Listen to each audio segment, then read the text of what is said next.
بسم اللہ الرحمن الرحیم۔ السلام علیکم دوستوں، امید کرتی ہوں کہ آپ سب خیریت سے ہوں گے۔ دوستوں، اگر آپ کو آج کی ویڈیو پسند آئے تو ویڈیو کو ایک لائک، اور جنہوں نے ابھی تک میرے چینل کو سبسکرائب نہیں کیا ان سے گزارش ہے کہ چینل کو سبسکرائب کر لیں۔ دنیا میں 4 عظیم بادشاہ گزرے ہیں جنہوں نے اپنے اپنے دور حکومت میں آدھی سے زیادہ دنیا فتح کی۔ ان میں 2 مومن بادشاہ تھے، حضرت ذوالقرنین اور حضرت سلیمان علیہ السلام، جبکہ 2 مشرکین کافر بادشاہ تھے، بختیار ناصر اور نمرود۔ نمرود بادشاہ بابل کا حکمران گزرا ہے۔ اس کا نام نمرود بن کن بن قوسم بن سلام بن نوح تھا۔ روایت میں نمرود کے بارے میں اس طرح بیان کیا گیا ہے کہ نمرود نے 400 سال دنیا میں حکومت کی۔ یہ بڑا ظالم اور وحشی بادشاہ تھا۔ اس کے دورہ حکومت میں بت پرستی عام تھی۔ ہر انسان نے اپنے اپنے خدا بنائے ہوئے تھے۔ انہوں نے خدا کی عبادت کو چھوڑ کر اس کی عبادت کرنا شروع کر دی۔ ناظرین گرامی، نمرود حرامی تھا اور اس کی ماں نے زنا لیا تھا جس سے نمرود پیدا ہوا تھا۔ زنا کی وجہ صرف یہ تھی کہ سلطنت کا کوئی وارث پیدا نہ ہوگا تو بادشاہت ختم ہو جائے گی، لیکن یہ حرامی لڑکا بڑا ہو کر بہت بڑا بادشاہ بن گیا۔ 400 سال بادشاہت کرنے کے بعد سرکشی اور تکبر اور غرور اس کی طبیعت میں سما گیا۔ نمرود نے ایک رات یہ خواب دیکھا کہ ایک ستارہ نکلا ہے اور اس کی روشنی میں چاند، سورج وغیرہ سارے ستارے بے نور رہ گئے ہیں۔ نجومیوں نے خواب کی تعبیر یہ دی کہ ایک فرزند ایسا ہوگا جو تیری بادشاہت کے زوال کا سبب بنے گا۔ یہ سن کر نمرود بے حد پریشان ہو گیا اور اس نے یہ حکم دیا کہ میرے شہر میں جو بھی بچہ پیدا ہو وہ قتل کرا دیا جائے اور مرد عورتوں سے جدا رہیں۔ چنانچہ ہزاروں بچے قتل کرا دیے گئے، مگر تقدیر الہی کو کون ٹال سکتا ہے۔ اسی دوران حضرت ابراہیم علیہ السلام پیدا ہو گئے اور بادشاہت کے خوف سے ان کی والدہ نے اسے شہر کی 2 پہاڑیوں کی ایک غار میں چھپا دیا۔ اس غار میں چھپ کر ان کی والدہ روزانہ دودھ پلایا کرتی تھیں۔ بعض مفسرین کا قول ہے کہ 7 برس کی عمر تک، اور بعض نے تحریر فرمایا ہے کہ 17 برس تک آپ اس غار میں پرورش پاتے رہے۔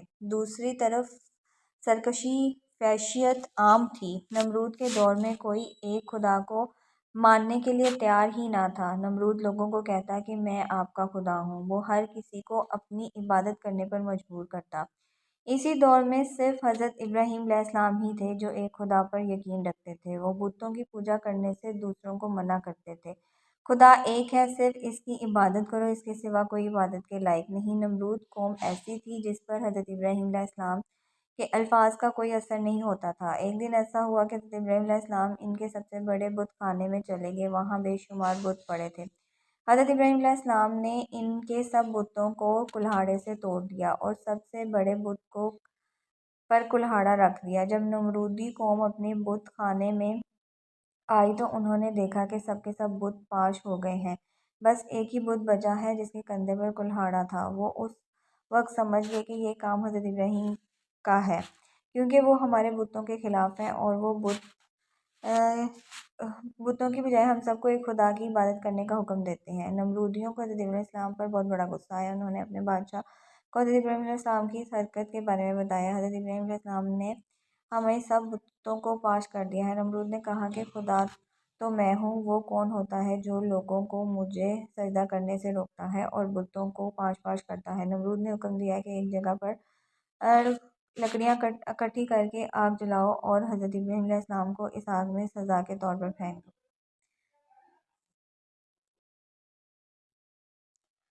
نمرودیوں نے حضرت ابراہیم علیہ السلام کو آگ میں پھینک دیا۔ آگ نے اللہ تعالیٰ کے حکم سے حضرت ابراہیم علیہ السلام کے جسم پر کوئی اثر نہ کیا، وہ اللہ تعالیٰ کے حکم سے ٹھنڈی ہو گئی۔ حضرت ابراہیم علیہ السلام کا فرمان ہے، میں جتنے دن تک آگ میں رہا تو اللہ تعالیٰ کی ایک خاص رحم و کرم میں رہا۔ میں اس آگ میں سکون سے رہا، اتنا سکون میں کبھی نہیں دیکھا۔ جب حضرت علیہ السلام کو آگ سے باہر نکالا گیا تو آگ سے باہر آتے ہی حضرت ابراہیم علیہ السلام نے نمرودیوں سے کہا کہ تم سب اللہ تعالیٰ کی عبادت کرو، بتوں کی عبادت کرنا چھوڑ دو، یہ بت تم کو جہنم کی آگ کی طرف لے جائیں گے۔ حضرت ابراہیم علیہ السلام نے نمرودیوں کو سمجھاتے ہوئے کہا،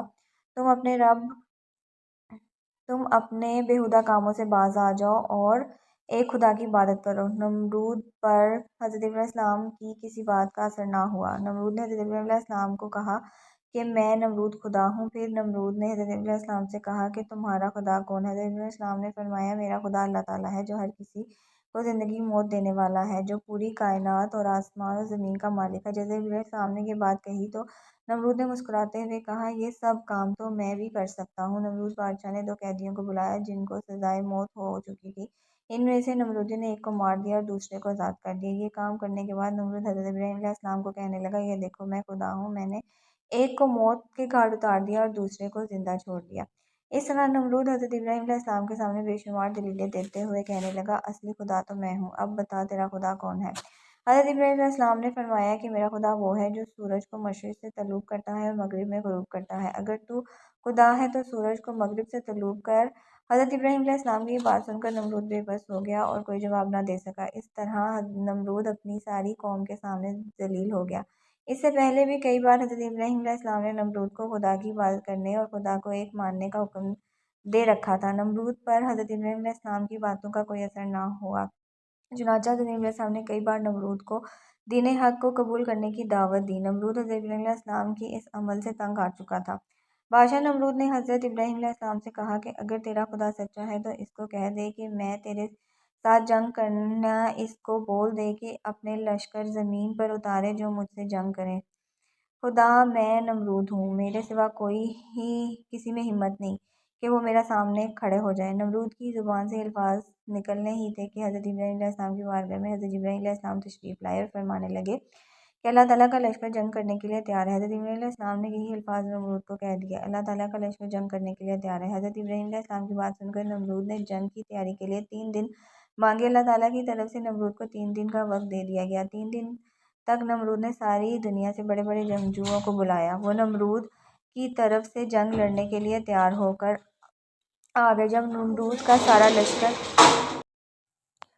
वो नमरूद की तरफ से जंग करने के लिए तैयार होकर आ गए। जब नमरूद का सारा लश्कर इकट्ठा हो गया तो नमरूद ने कहा, ए इब्राहीम, मैं जंग के लिए तैयार हूँ। जो मैंने 3 दिन मांगे थे वो पूरे हो गए हैं। तुम अपने रब की फ़ौज को बुलाओ।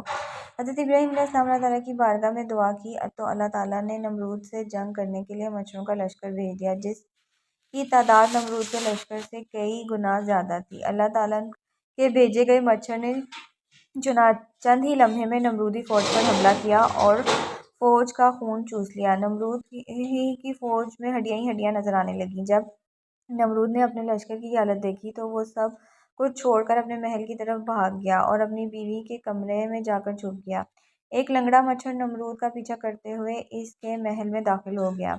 कमरे में दाखिल होते ही नमरूद ने अपनी बीवी को कहा कि इस मच्छर ने सारी फ़ौज को हलाक और बर्बाद कर दिया है। ये बात करते ही अल्लाह के हुक्म की तामील हुई। वो मच्छर नमरूद के नाक में चला गया। मच्छर नाक से होता हुआ दिमाग में जा पहुंचा। मच्छर दिमाग में जाकर दिमाग को काटने लगा। जब मच्छर दिमाग को काटा तो नमरूद तकलीफ से अपना सर को पागलों की तरह दीवार के साथ मारता। इस तरह वो मच्छर नमरूद के दिमाग को कई दिन तक खाता रहा। नमरूद ने ये हुक्म जारी कर दिया कि जो कोई भी नमरूद के पास आए तो अपनी जूती उतारकर नमरूद के सर पर मारे। इस तरह नमरूद का चंद देर तक सुकून रहता। थोड़े से टाइम गुजरने के बाद नमरूद तकलीफ से फिर बेहाल हो जाता था। इस लंगड़े मच्छर के काटने से नमरूद अपने सर को दीवारों से मारता रहा। इस सज़ा में तड़प तड़प कर नमरूद इस दुनिया से चल बसा। इसलिए कहा जाता है कि अल्लाह ताला को कोई शरीक मत ठहराया। नमरूद का हाल हमारी आंखों के सामने है। किस तरह नमरूद पागलों की तरह दीवारों के साथ सर मार मार कर रोता रहा और फिर अब इस दुनिया से इसका अंजाम क्या हुआ। इस बात में कोई शक नहीं कि अल्लाह ताला एक है, इसके सिवा कोई इबादत के लायक नहीं। जो कोई भी अल्लाह ताला की ज़ात को लड़काता है तो अल्लाह ताला इसका अंजाम बहुत ही बुरा करते हैं। दोस्तों अल्लाह ही की वो पाक ज़ात है जो हमारा राज़िक, खालिक और मालिक है। वही मौत और ज़िंदगी देने वाला है। दिन रात, सूरज, चाँद, सितारे कोई भी इसकी मर्ज़ी के बगैर हरकत नहीं कर सकते और जो खुदा की नाफरमानी करता है एक ना एक दिन वो अज़ाब इलाही में मुब्तला होता है। तो बस हर हाल में अल्लाह का शुक्र अदा करते रहो और कभी भी किसी बात का गरूर मत करो।